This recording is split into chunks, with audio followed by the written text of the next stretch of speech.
আসসালামু আলাইকুম, আমি রুবি আক্তার হাজির হলাম আরেকটি পর্ব নিয়ে। এই পর্বটি অবশ্যই গুরুত্বপূর্ণ। আমি আমার স্টুডেন্টদের যখন জিজ্ঞেস করি যে তোমাদের ভবিষ্যৎ পরিকল্পনা কি, তারা বলে পাইলট হব।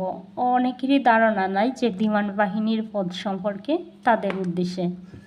দেখো, 1 নম্বরের বিমান বাহিনীর সর্বোচ্চ পদ যেটা, সেটা হচ্ছে এয়ার চিফ মার্শাল।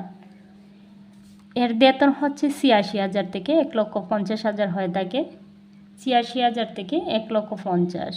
দ্বিতীয়ত হচ্ছে এয়ার মার্শাল, ৮২,০০০ থেকে ১,২০,০০০ টাকা বেতন হয়ে থাকে। তৃতীয়ত হচ্ছে এয়ার ভাইস মার্শাল, ৭৮ থেকে ১,০০,০০০ হয়ে থাকে।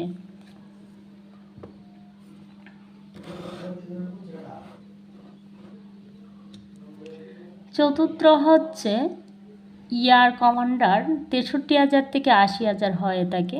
৬৩ থেকে ৮০ হয়ে থাকে। 5 নম্বরে হচ্ছে গ্রুপ ক্যাপ্টেন, ৬১ থেকে ৭৮ হয়ে থাকে। গ্রুপ ক্যাপ্টেন ৬১ থেকে ৭৮ হয়ে থাকে। উইং কমান্ডার ৫০ থেকে ৭০,০০০ হয়ে থাকে।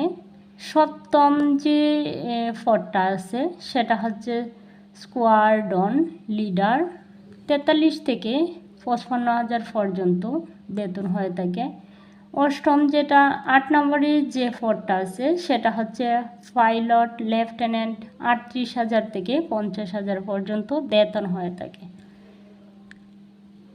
৯ নম্বরের যে পদটি আছে সেটা হচ্ছে ফ্লাইং অফিসার, ৩৫ থেকে ৫০,০০০ পর্যন্ত বেতন হয়ে থাকে ফ্লাইং অফিসার।